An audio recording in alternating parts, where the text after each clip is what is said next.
Very hard-fought game on Saturday. Plenty of opportunities for us to be successful in the game. Thought our kids played hard.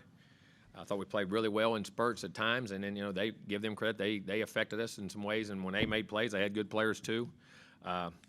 We need to play with a little more consistency, and we need to coach them. Like I say, we got to get them to where, in the coaching part, we can do it consistently and never let up. Because we had, played a good, very solid first half in the game. And the big thing, second half, we didn't score any points in the second half. We got to score points in the second half, do a better job of finishing drives. The first half, in the game, we're in the red zone 4 times with 2 touchdowns and 2 field goals, and we didn't do it. And then we had missed, of course, Owen, you said the other day, we didn't start that drive. I didn't mean to interrupt the other day. We didn't start it, but we did get to the 19, which puts us in the red zone. I was misconstrued, but we missed a 3rd and 1, the 4th and 1 right there. We didn't execute. There was 3 times there we got 6 points, and once we, the first time we just went for 3rd and 1, 4th and 1. We felt confident about what we had a good play. We just got to get it executed. And then it was a tough one, but we knew that's going to be in those situations. Then the next time we just actually made a high throw. We had a guy open and missed a high throw, and then we scored the last time and got a penalty and got moved back and didn't get the touchdowns out of it. And that was critical in the game and in part what we did. But, we knew running the ball would be tough against them. They did a good job. We had some really good runs. It was more your rushing yards we get in stats. You guys get in stats. If you really want to know what rushing yard, take the sacks away from that and add those back into rushing yards and take the sacks off your passing yards. That's what, like the NFL does. That's the real way we measure it. But we had some good runs at time. We got some good stretch runs going out of the spread look and made a couple runs. Unfortunately, second half when we got going, we had the turnover. We got a defense. They had a good drive, but then Bryce makes a really good pick in the second half. Got a good job. And then fortunately, the second play, we just missed a twist. Our guard tackle just missed a twist inside. And they had pressure, and he's trying to – so we had a nice route down the field open, but they got to us on the twist, and he's trying to get up to his tight end, and wish he could have thrown a little more in front, and they got the turnover right back. I thought that was a critical play in the game that allowed them to get the momentum back after our defense had made a really good play to get them stopped off of that. And then we drive down and move the ball again and miss a 3rd and 2. 3rd and 2, and we don't even gain a yard, so it's 4th and 1, and we have a drive there. And then the next drive we come back, and we got a good play, and we ran into the official. They come back and scored, and we hit the official on a slant route that was going to be a good one. And then the next play, Anias gets on top, and we don't get the ball. And we got to get it out there to him. He made a really good route, and we got to get it. And then, of course, we get the blocked field goal. And we turned all we did on that. He stepped down in, gapped it, and just got his shoulder, just leaned a little bit, got his feet tied up, and letting his left shoulder down, created a seam. And they got through. It was a critical play in the game, and we can't let that happen. Then we get sacked down there and give up a safety, and then we drive back and score, have it down there ready to, and could have scored then with 3.5 minutes. And then we end up getting the penalty and on the touchdown, and then didn't get the deal, and then they end up getting the first down on the 3rd and tip it up on a guy's knee and do it. But listen, our guys played hard. They played physical. We got to do a better job coaching, just getting them to do it better and better. And what we did, had plenty of opportunities in the game. Kids were physical, played hard, competed hard. Hey, it's 4-4-2. We're not exactly where we want to be, but there's a lot of football left, and we got to play a big game this week in Tennessee, and we got to get back together and go play. So, questions? Out front, Brett. Your defense did a good job of getting them in some 3rd and longs in those situations, but then they capitalized on that. When you go back and look at the tape, what are some of the remedies there, solutions? Well, I think, and we were in 2nd and long. We brought 5, and we had 7-man protection, got us blocked up, and got enough time to hold the ball to get it down the field. And we had pretty decent coverage on the over route, and they made it. And we had a 3rd and 9, a 3rd and 14. They made plays on those 2 drives in the second half, unfortunately. And what they did, just got to win some one-on-one blocks. I mean, earlier we had 6 sacks in the game and 8 tackles for loss. And when you're getting those, you're winning some of your one-on-one battles. And sometimes they blocked us a couple times in what they did and got the ball off. And then Milroe made good throws. He threw the ball probably as well as he has and dropped back in any game he's played and did a really good job of getting them. And 3 did a good job of getting open on what they did. And then they caught a slant route. They got a quick route out one time. We got to get the inside leverage and get that cut off. And he got inside on a slant route and got through on a 3rd and 9. It got out on time. So we just got to keep coaching and get them in a better position. Just follow up to that. How much of that is on the secondary as well? Well, in any of that, I mean, it all goes hand in hand. But you got to make the ball come out on time. I mean, you can only cover so long in the secondary. I mean, secondary guys can say it, but they got pretty good time on that one. That few they got blocked up, and the other one's a quick route. The slant comes out really quick. It's hard to get the guys on slant. You may affect him or get a hit on him, but unless it's clean and somebody busts an assignment, very rarely do you ever sack a quarterback on a slant. And they got it out, and we got to be a little bit better coverage, a little tighter right there. When that official was in the way, is that squarely on him? How does that work? Listen, great friggin' question. But usually what happens when they're at 9, they're supposed to step, well, I understand, they always get up to 6 to 7 yards. And so we don't run routes off of those guys. He's a little bit deeper. He's almost 9.5, 10 yards deep, and they're not there very often. He happened to be there, and it is what it is. I mean, I ain't nothing else I can say, right? It is what it is, and we happen to have a great play called at the time that he and the official met. Give him a 12th defender, and that's it's just part of what you go with, I guess. Staying down Frank Travis. Doesn't happen very often, but unfortunately, it happened at a critical time. But we still had opportunities. We got to overcome it, and we got to do a better job and help them. What is y'all's clock management system within the coaching staff? Is there one coach that's in? We know exactly how many timeouts it takes, when it goes, and the reason for that, we had 250. We had scored with 3:36, then we got the score, got it back to about 2:48. The play that hurt in the second down play, we took a sack. That hurt us on second down. We got to throw that ball away on second down and ran it down. So when we ran the play on third down, we hurried up, got a play. We had 2 shots in the end zone trying to get the big guy there, and we got tackled on the 2. There's 2 minutes and 14 seconds left. So whether you're going to kick a field goal there at 3-2 because you have to have 2 scores. So we got to secure the first one to give us a chance. If you keep 3, you're going to save maybe 6 seconds. All right, if you don't call the timeout there and you rush your field goal team out, all right, it's going to take you 25 to about 30 seconds to get lined up because it's on the far hash. And the other part of it, you're in unbalanced. Because anytime you're inside the 10 and on a hash, you have to unbalance, which is another call. And we had just had a field goal blocked. So I said, I want to make sure if I take the time out here, probably a 6-second difference overall, but we're still going to get the ball back. If we stop them with 2 and get the kick, there should be about a minute 10 to 20 left on the clock if it goes like it should have, and we would have it with no timeouts. Otherwise, we may have it with a minute 20, 22. But I wanted to make sure we secured the field goal, so I took the time out there to make sure we got lined up, got the unbalance because we just had one blocked, and make sure we got the call. So we have sheets that know when guys can take a knee. Actually, when they got the first down, they screwed up. All they had to do was take a knee. They threw the ball and threw a play and then ran the ball. If they take a knee on first down, they never have to run another play. I mean, the game would have been over with once they got the first down with a minute 30 or a minute 40. And I don't know why they hurried up and threw the ball and got the clock stopped, which saved us from at least having a chance at the end to have one play left. All they had to do was take a knee in the game. So I don't know why they did that, but it gives us a chance. But at the end, we might have saved 6 seconds, but I wanted to make sure we got the field goal set and made it to get us back to 1 score. And if we got them stopped, we would have gotten the ball back with approximately a minute 10 with no timeouts. I know you mentioned you have sheets that spell things out. Is there a specific coach that's in charge of kind of? Yeah, we have guys up top go over that, but not in that situation. I know it. Like, listen, that thing I can recite it to you in my head. I mean, like I said, when they I couldn't believe they threw the ball and were running the ball. I said when they got that first down, I said game over. Then they threw it, and I went, oh, we may have a chance to have 3 or 4 seconds to run a play at the end. I mean, those things are in you know them after so long for what's in your head. And then, is there any updates on Layden Robinson and Tony Grimes? What's their Layden? Not Layden. Ruben Fothery and Ruben's Tony still Grimes. trying to rehab and get back. And Tony he practiced a day or two, and he's got a lower body injury that bothers him, and then it swells up and bothers him for a couple of days, and he can't practice, and he hasn't been able to practice consistently since the season began. He practiced a little bit here and there, and then it'll irritate him, and we wanted to play him and try to get him back. We can't get him all the way healthy to get him back in there. Front left, Mark, and then we'll go second row right.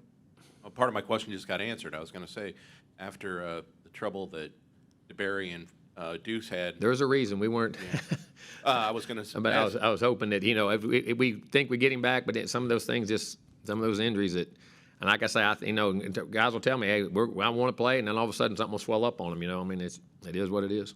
But is there a possibility that we might see maybe McCall or maybe Javon Thomas? Well, any other thing we could, and we'll look around. But Josh still did some good things. A couple of those balls, he's there to make the play. They made contested catches, and then he bid on a double move. We bid on a double move one time, in which we were pushing people under him to help him. He could have stayed back on that one.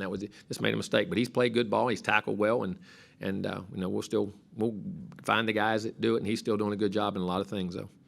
Second row right, David, and then Olin. Jimbo, Tennessee may be your biggest offensive threat this year you face. They run the ball well. They throw well. They don't give up a lot of sacks. Just overall this year. They're a very good team. That's why getting to them. Offensively, they're three. They got 3-back system. 0, 2, and 6. The running backs can all have juice. They're strong, and you think of them fast, but they're 210, 15 pounds.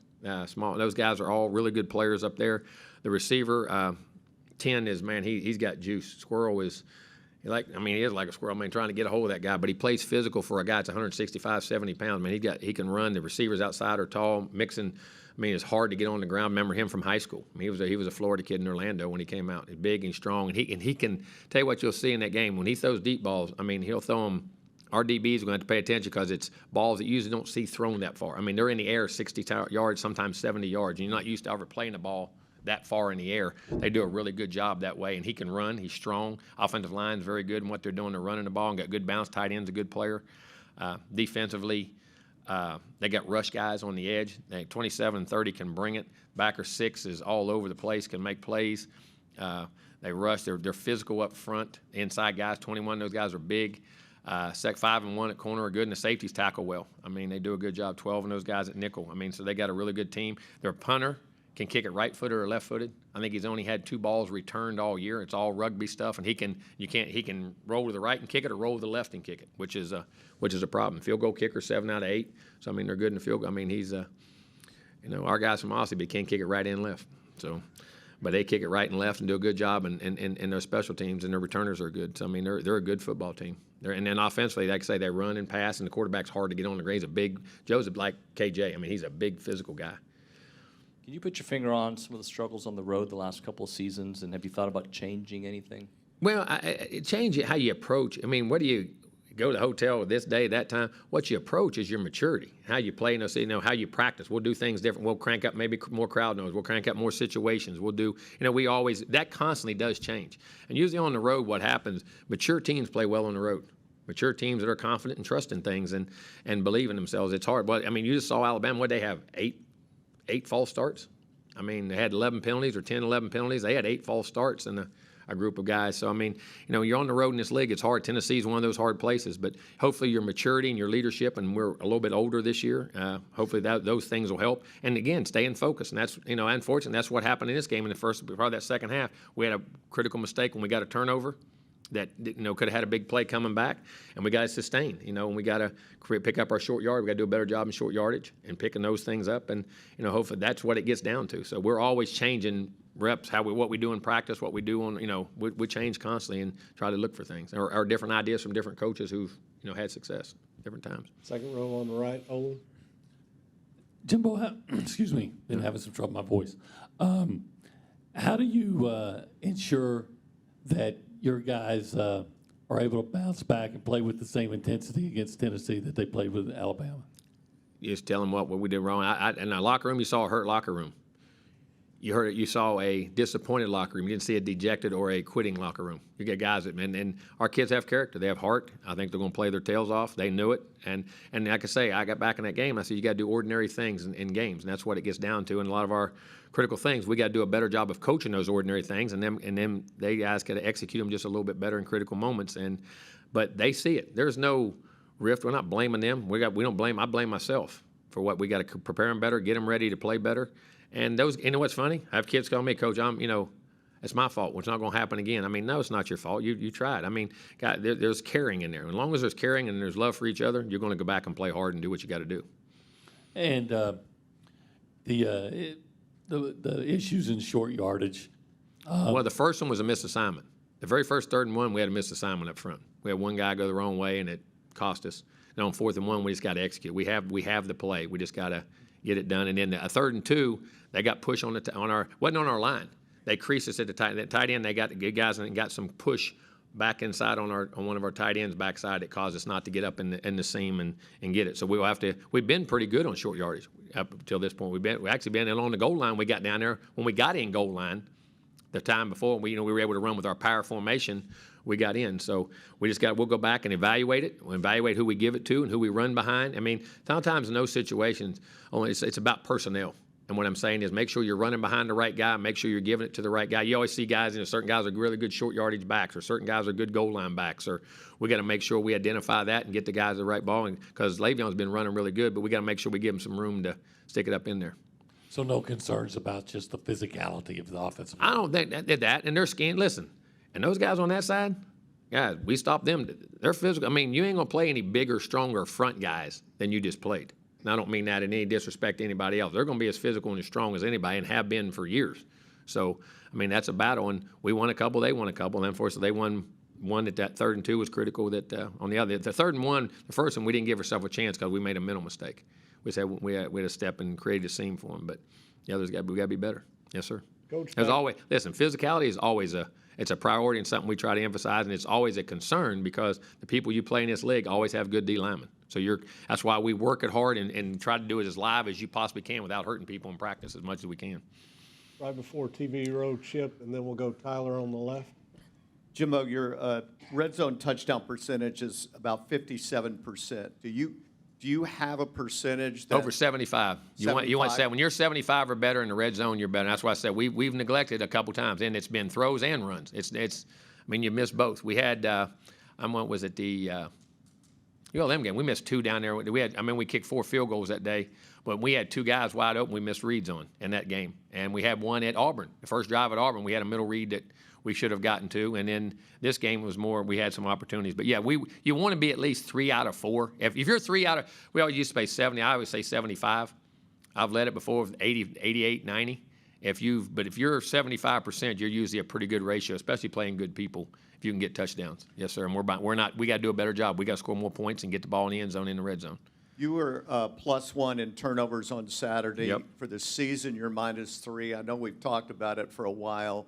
I know you work on it every day. What's Well, the key and the other there? thing is you got to create. We hadn't created a lot, and we hadn't gotten a lot of turnovers. We got a couple the last couple weekends, and really, the games we've gotten. I count a 4th down stop as a turnover too in that regard. So we got one of those against Arkansas, and where we didn't. We got 2 good turnovers this game. They put us, and one was stop the drive, and one gave us them points, and we got a sack on the second play and didn't get it in.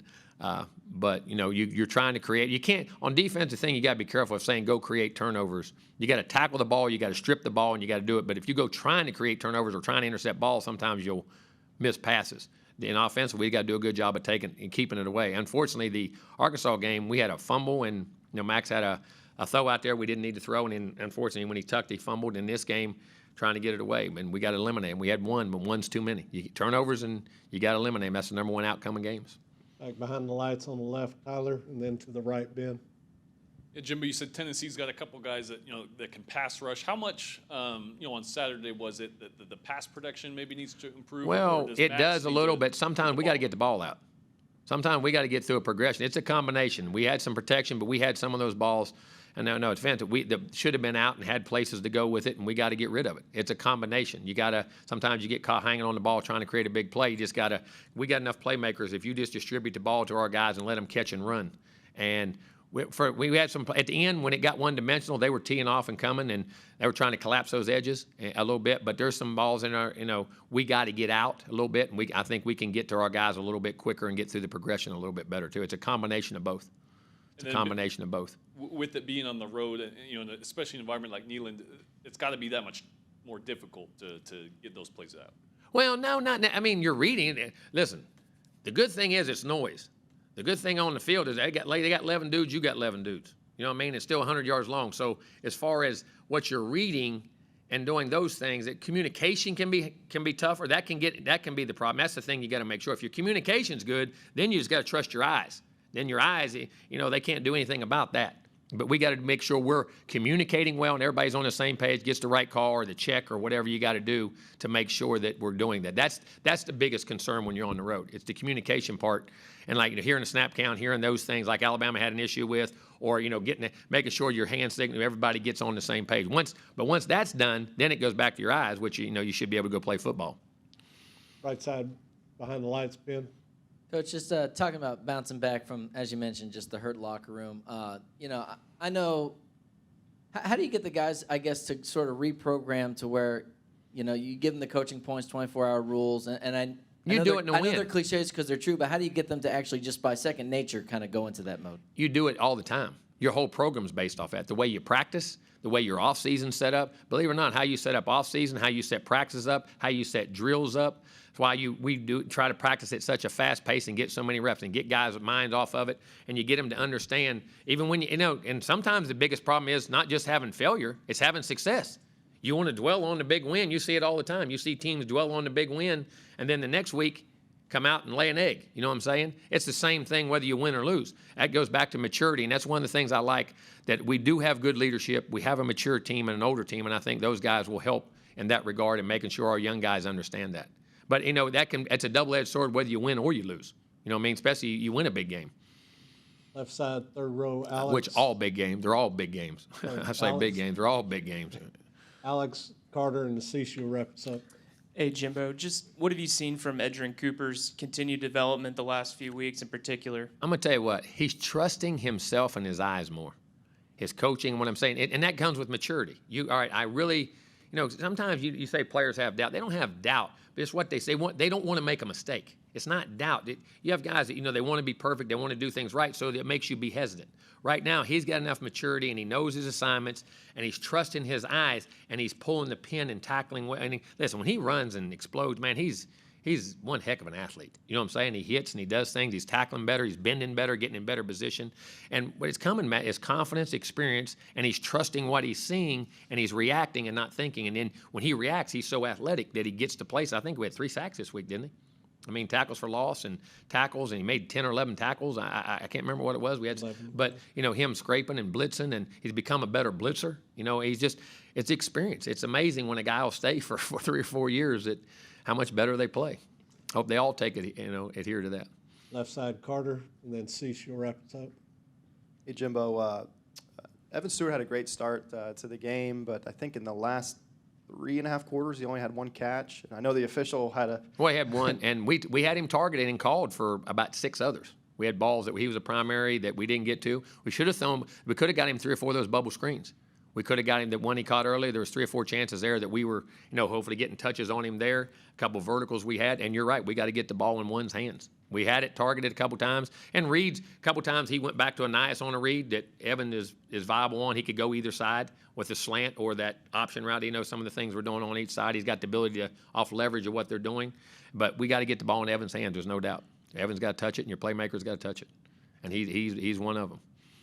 And then I want to ask you about like kind of the decision-making process for like just 4th and 1s and field goals and stuff like that. 4th How and much 1, do you lean? the first 4th and 1 we went to, I'll go through them all. First 4th and 1 down there, we got good momentum. I like what the call we had. We knew what we had. We had the play. We just got to get it executed. We messed up the 3rd and 1. The second one, we were 3rd and 2. Score was 17-17. They had just scored a touchdown. We're still in the 3rd quarter. We didn't gain a full yard. It was a little bit longer than a yard. We went for it on 3rd and 2, and it made it 4th and just over a yard. We're on the 45. We got the best kicker in the country who I think, as I call it, can wedge it on the 1, 2, 5 yard line as good as anybody. And unfortunately, I wanted to pin him back and play because our defense had been playing well. And instead of, if you don't make it there, and we just missed a 3rd and 1, we'd missed a 4th and 1 already, and missed another 3rd and 1. So why not pin him back, let the defense get it back in good field position? And unfortunately, that's one he kicked into the end zone. But then they still did an 80-yard drive in that regard there. So that was the 2 4th and 1s on that regard.